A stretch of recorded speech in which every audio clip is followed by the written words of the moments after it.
মধ্যপ্রাচ্যের সংকটে দেশের জ্বালানি আমদানি নিয়ে অনিশ্চয়তা। চট্টগ্রাম বন্দরে ভিড়েছে গ্যাস ও তেলবাহী ৮ জাহাজ। ঈদের যাত্রীদের জন্য আজ বিক্রি হচ্ছে 18 মার্চের রেল টিকিট। দুপুর 2টা থেকে পাওয়া যাবে পূর্বাঞ্চলের টিকিট। আজ আন্তর্জাতিক নারী দিবস। শৈশবের আঁকা আকৃতির শখ থেকে নারী উদ্যোক্তা, নারীদের অনুপ্রেরণার উদাহরণ ফারজানা ইসলাম মৌরি। ইরান যুদ্ধের মধ্যে ইউক্রেনে রাশিয়ার তীব্র হামলা, নিহত 10। তেহরানে তেলের ডিপোতে ভয়াবহ বিস্ফোরণ।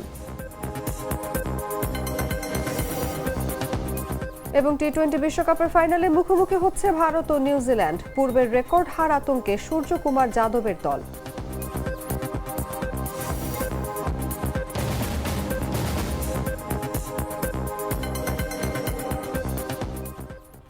এতক্ষণ শুনছিলেন সংবাদ শিরোনাম।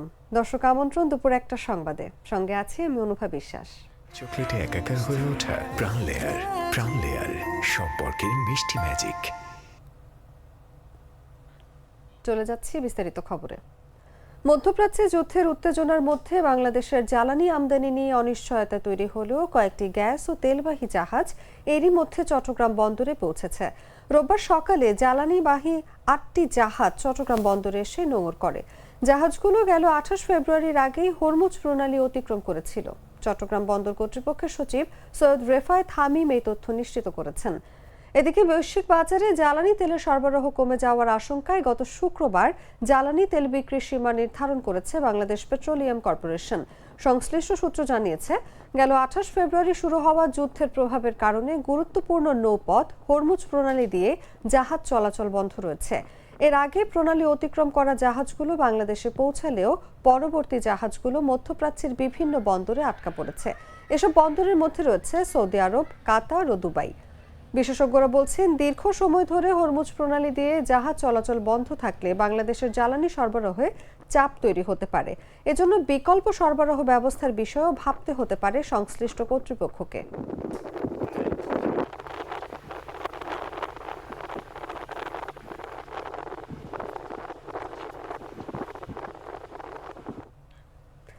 আসন্ন ঈদ উল ফিতর উপলক্ষে বাড়ি ফিরতে আগ্রহী মানুষের জন্য অগ্রিম টিকিট বিক্রি করছে বাংলাদেশ রেলওয়ে। রোববার বিক্রি হচ্ছে 18 মার্চের টিকিট। সকাল 8টায় পশ্চিমাঞ্চল ট্রেনের অগ্রিম টিকিট বিক্রির মধ্য দিয়ে শুরু হয়েছে দিনের কার্যক্রম। দুপুর 2টা থেকে পাওয়া যাবে পূর্বাঞ্চলে চলাচলরত সব আন্তনগর ট্রেনের টিকিট। আগামী 19 মার্চের টিকিট পাওয়া যাবে 9 মার্চ। গত 3রা মার্চ থেকে অগ্রিম টিকিট বিক্রি শুরু হয়। ঈদযাত্রার এই টিকিট শতভাগ অনলাইনে বিক্রি হচ্ছে। রেলওয়ের সূচি অনুযায়ী যাত্রীদের টিকিট কেনা সহজলভ্য করতে পশ্চিমাঞ্চলে চলাচলরত সব আন্তনগর ট্রেনের টিকিট সকাল 8টা থেকে এবং পূর্বাঞ্চলে চলাচলরত সব আন্তনগর ট্রেনের টিকিট দুপুর 2টা থেকে বিক্রি হচ্ছে। দেশের আকাশে হিজরি শ্রাবণ মাসের চাঁদ দেখা সাপেক্ষে আগামী 20 কিংবা 21শে মার্চ অনুষ্ঠিত হতে পারে মুসলমানদের অন্যতম ধর্মীয় উৎসব পবিত্র ঈদ উল ফিতর।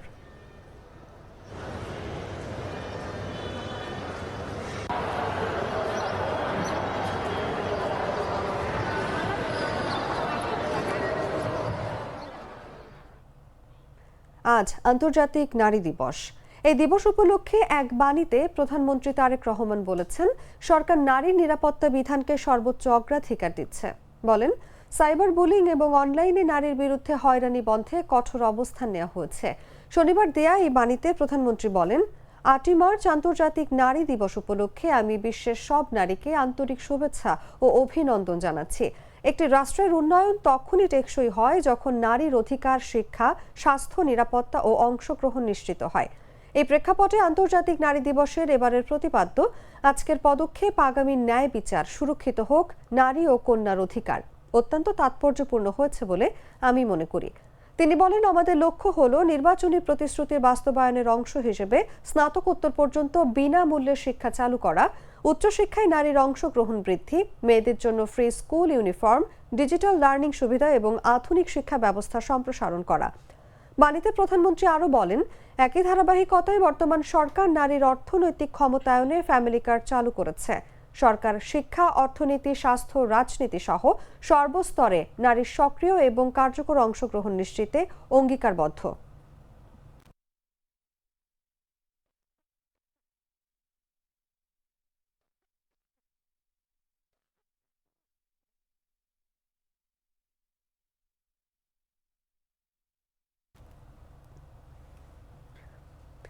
শৈশবের আঁকা আকৃতির প্রতি ভালোবাসা থেকেই শুরু। আজ তা পরিণত হয়েছে দেশের স্বীকৃত হস্তশিল্প প্রতিষ্ঠান ক্রাফটি মিশনে। মাত্র 5 বছরের কঠোর পরিশ্রম, রাত দিনের অধ্যাবসায়ের মধ্য দিয়ে ফারজানা ইসলাম মৌরি নিজের ছোট্ট উদ্যোগকে নিয়ে এসেছে নতুন উচ্চতায়, যেখানে বর্তমানে কাজ করছেন প্রায় 22 জন শিল্পী এবং তৈরি হচ্ছে দেশি বিদেশি প্রদর্শনী ও অনলাইন বাজারে সাড়া ফেলা নানান হস্তশিল্প পণ্য। হয়ে উঠেছেন নারীদের অনুপ্রেরণার উদাহরণ। নাজমুল হোসেনের পাঠানো তথ্যচিত্রে বিস্তারিত জাগো ডেস্ক রিপোর্টে। শৈশব থেকেই আঁকা আকৃতির সঙ্গে ঘনিষ্ঠ ফারজানা ইসলাম মৌরির ভালোবাসা আজ পরিণত হয়েছে সফল উদ্যোক্তা হিসেবে। মাত্র 5 বছর আগে নিজের হাতের কাজ দিয়ে শুরু করা ক্রাফটি মিশন এখন দেশের অন্যতম স্বীকৃত হস্তশিল্প প্রতিষ্ঠান। পড়াশোনা শেষ হওয়ার পরও তিনি পরিবারের পরামর্শ উপেক্ষা করে রাত দিন এক করে বসেছিলেন হস্তশিল্পে। ডাইনিং টেবিল তার কারখানা, রুম তার গোডাউন। শুরু করেছিলেন গুনা দিয়ে পেঁচিয়ে বানানো ল্যাম্প দিয়ে, যা প্রথম দিনই বিক্রি হয়ে যায়। এরপরও রাত দিন পরিশ্রম, কম ইনকাম এবং অসুস্থতার মধ্য দিয়ে তৈরি করেছেন নিজের পথ। 20 সাল থেকে আমার ঘরের ডাইনিং টেবিল থেকে শুরু আমার এই ব্যবসাটা। এবং এই ব্যবসাটা যেহেতু হাতের কাজের, আঁকাআঁকি আছে, আমি বাচ্চাকাল থেকেই আঁকাআঁকি করতে পছন্দ করতাম। ছোটখাটো কার্ড বানাতাম মানুষকে বার্থডেতে, ঈদে গিফট করার জন্য, কারণ আমার কাছে মূলত হাতের কাজের জিনিসটাতে একটু বেশি আলাদা আবেগ থাকে। 2022 সালের পর ক্রাফটি মিশনে যুক্ত হন আরো কয়েকজন শিল্পী। এখন প্রতিষ্ঠানটিতে প্রায় 22 জন কর্মী এবং 3টি ভিন্ন কারখানা। পুরান ঢাকার অপ্রাতিষ্ঠানিক শিল্পীদের নিয়ে নতুন ধরনের পণ্য তৈরি শুরু হয়। রিক্সা আর্ট, বাস, ট্রাক ও ভিক্স ফ্যানের মিনিয়েচার। দেশি বিদেশি প্রদর্শনী এবং অনলাইন বিক্রির মাধ্যমে প্রতিষ্ঠানটি প্রতি মাসে 22 থেকে 24 লাখ টাকার অর্ডার পাচ্ছে। কিছু কোম্পানির সাথে কাজ করছি, তাদেরকে হোয়াইট লেবেলিং করে দিচ্ছি আমি আসলে। এছাড়াও দেশের বাইরে কিছু আমার পুরনো ক্লায়েন্টরা যারা হচ্ছে ওখানে দেশের বাইরে তাদের শপ আছে কিংবা তারা ওখানে সাপ্লাই দিয়ে থাকে। মৌরি বলেন, যারা হস্তশিল্পে আছেন তাদেরও সঙ্গে নিয়ে উন্নতির শিখরে ওঠাই তার লক্ষ্য। ভবিষ্যতে তার লক্ষ্য ক্রাফটি মিশনকে একটি বাংলাদেশি বড় ব্র্যান্ড হিসেবে প্রতিষ্ঠিত করা। তাদেরকে আমি বলবো আমার আর্টিস্ট, এবং আমার এক একজন এক একটা অ্যাসেট, কারণ তারা, আমি তাদেরকে হারাতে চাই না তারা বাংলাদেশ থেকে মিশে যাক, মানে অন্য প্রফেশনকে নিয়ে। শৈশবের সৃজনশীল ভালোবাসা ও নিরলস পরিশ্রমকে কেন্দ্র করে ফারজানা ইসলাম মৌরির গল্প সত্যি অনুপ্রেরণার উদাহরণ। নিউজ ডেস্ক, জাগো নিউজ।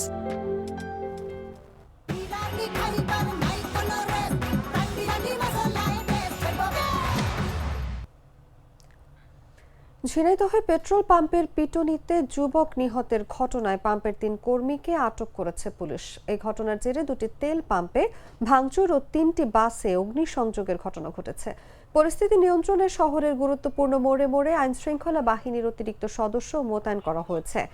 শনিবার রাত 7:30টার দিকে শহরের কেন্দ্রীয় বাস টার্মিনাল এলাকার তাজ ফিলিং স্টেশনে হামলার এই ঘটনা ঘটে। পুলিশ ও স্থানীয়রা জানায়, শনিবার রাতে তেল নিতে আসেন যুবক নীরব হোসেন। এ সময় পাম্পের কর্মচারীরা তেল দিতে অপারগতা প্রকাশ করেন। যুবক নীরব হোসেন কিছুক্ষণ পরে আবারও তাজ ফিলিং স্টেশনে আসেন। এ সময় অন্য এক ব্যক্তিকে বোতলে তেল দেওয়া দেখে প্রতিবাদ করেন ওই যুবক। এ সময় পাম্পের কর্মচারীরা লাঠি দিয়ে নীরবকে পিটিয়ে গুরুতর আহত করেন। সেখান থেকে তাকে উদ্ধার করে ঝিনাইদহ হাসপাতালে নিয়ে গেলে চিকিৎসক তাকে মৃত ঘোষণা করেন। এই ঘটনায় পাম্পের 3 কর্মচারীকে আটক করেছে র্যাব।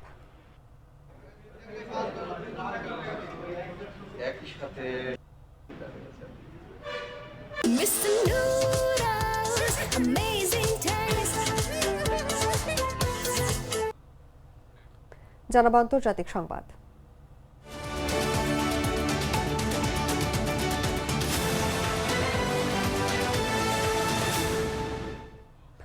মধ্যপ্রাচ্যে ইরানের সঙ্গে যুক্তরাষ্ট্র ও ইসরায়েলের চলমান যুদ্ধের মধ্যে ইউক্রেনে ফের তীব্র হামলা চালিয়েছে রাশিয়া। দেশটির দ্বিতীয় বৃহত্তম শহর খার্কিভে রুশ ক্ষেপণাস্ত্র হামলায় অন্তত 10 জন নিহত হয়েছেন, যাদের মধ্যে 2 জন শিশু। স্থানীয় কর্তৃপক্ষ জানায়, রাশিয়ার একটি ক্ষেপণাস্ত্র 5 তলা একটি আবাসিক ভবনে আঘাত হানে। এতে ভবনটির একটি প্রবেশ পথের প্রথম তলা থেকে 5ম তলা পর্যন্ত অংশ ধসে পড়ে এবং অনেক বাসিন্দা ধ্বংসস্তূপের নিচে আটকা পড়েন।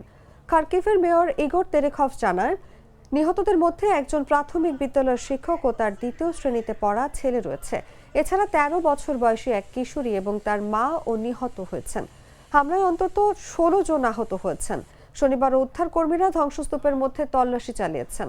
আশঙ্কা করা হচ্ছে আরও কয়েকজন বাসিন্দা এখনও ধ্বংসস্তূপের নিচে আটকা থাকতে পারেন। খার্কিভ অঞ্চলের প্রসিকিউটর দপ্তর জানিয়েছে, প্রাথমিক তদন্তে ধারণা করা হচ্ছে রাশিয়া এই হামলায় ইজদেলিয়ে 30 ক্রুজ ক্ষেপণাস্ত্র ব্যবহার করেছে। ঘটনাটি যুদ্ধাপরাধ হিসেবে তদন্ত শুরু হয়েছে।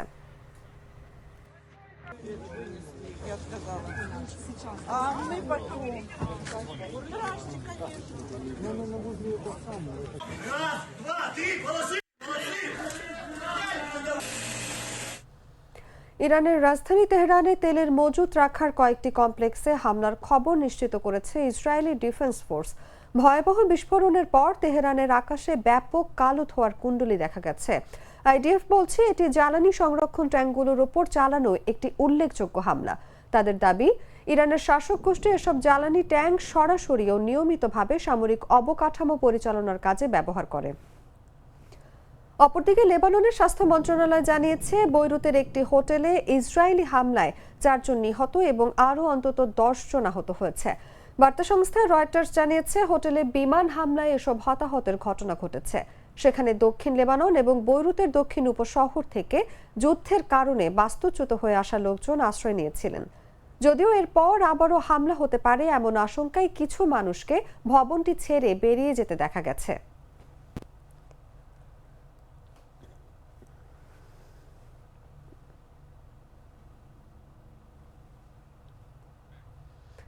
ভারত মহাসাগরে ইরানি যুদ্ধজাহাজ IRIS ডেনা ডুবানোর পর এবার উদ্ধার হওয়া নাবিকদের দেশে ফেরত না পাঠাতে শ্রীলঙ্কার উপর চাপ দিচ্ছে যুক্তরাষ্ট্র।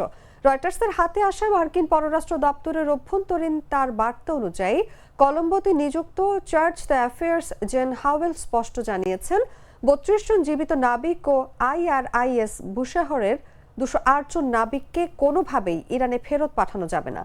মার্কিন প্রশাসন আশঙ্কা করছে, ইরান এই বন্দী নাবিকদের প্রোপাগান্ডা কাজে ব্যবহার করতে পারে। তবে তারা শ্রীলঙ্কার সার্বভৌমত্বের প্রতি শ্রদ্ধাশীল এবং আলোচনার মাধ্যমে সমাধান চান।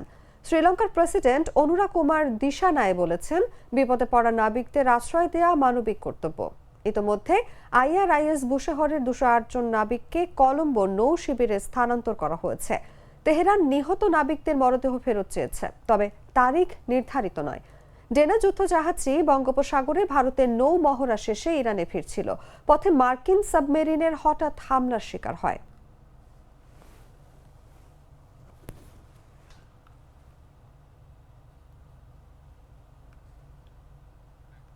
সংবাদ শেষ করব খেলার খবর জানিয়ে।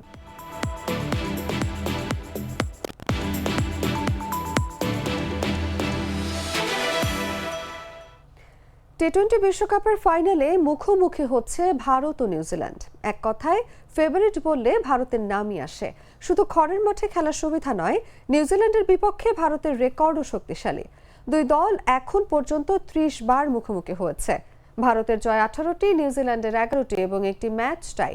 নিজ মাটিতে 15টি ম্যাচের মধ্যে ভারত জিতেছে 11টি। তবে ভারতের জন্য একটি সতর্ক বার্তা আছে। টি-20 বিশ্বকাপে নিউজিল্যান্ডের সঙ্গে 3 বার মুখোমুখি হয়েছে ভারত এবং প্রতিবারই হেরেছে। সর্বশেষ 2021 সালে দুবাইয়ে ভারত 110 রানে অল আউট হয়। নিউজিল্যান্ড 14.3 ওভারের লক্ষ্য পূরণ করে জয় নিশ্চিত করে। আহমেদাবাদের নরেন্দ্র মোদী স্টেডিয়ামে ভারতের রেকর্ডও ভালো, 10 ম্যাচের 7টি জয়। তবে 2023 সালের নভেম্বর থেকে আইসিসি ইভেন্টে ভারতের 2টি হার এসেছে ঠিক এই স্টেডিয়ামে। এই বিশ্বকাপে ভারত এখন পর্যন্ত মাত্র একটি ম্যাচ হেরেছে, দক্ষিণ আফ্রিকার বিপক্ষে। এবার মাঠে ভারতের দল দেখাবে এই চাপ সামলাতে পারবে কিনা।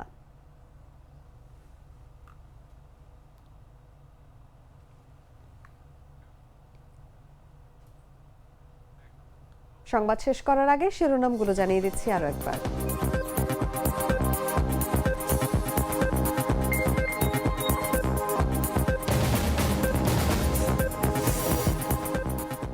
মধ্যপ্রাচ্যের সংকটে দেশের জ্বালানি আমদানি নিয়ে অনিশ্চয়তা। চট্টগ্রাম বন্দরে ভিড়েছে গ্যাস ও তেলবাহী 8 জাহাজ।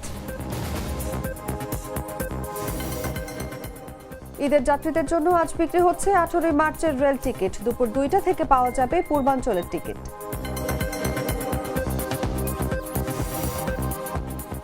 আজ আন্তর্জাতিক নারী দিবস। শৈশবের আঁকা আকৃতির শখ থেকে নারী উদ্যোক্তা, নারীদের অনুপ্রেরণার উদাহরণ ফারজানা ইসলাম মৌরি।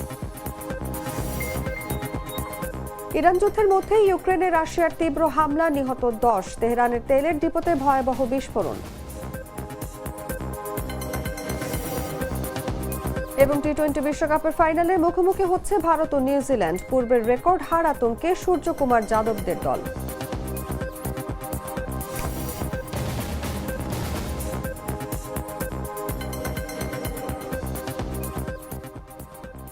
দর্শক, এই ছিল এখনকার মতো। এরপর দেখবেন দুপুর 3টার সংবাদ। প্রতি মুহূর্তে সর্বশেষ খবর জানতে ভিজিট করুন jagonews24.com। ফলো করুন আমাদের ভেরিফাইড ফেসবুক পেজ এবং সাবস্ক্রাইব করুন জাগো নিউজের ইউটিউব চ্যানেল। ধন্যবাদ সবাইকে।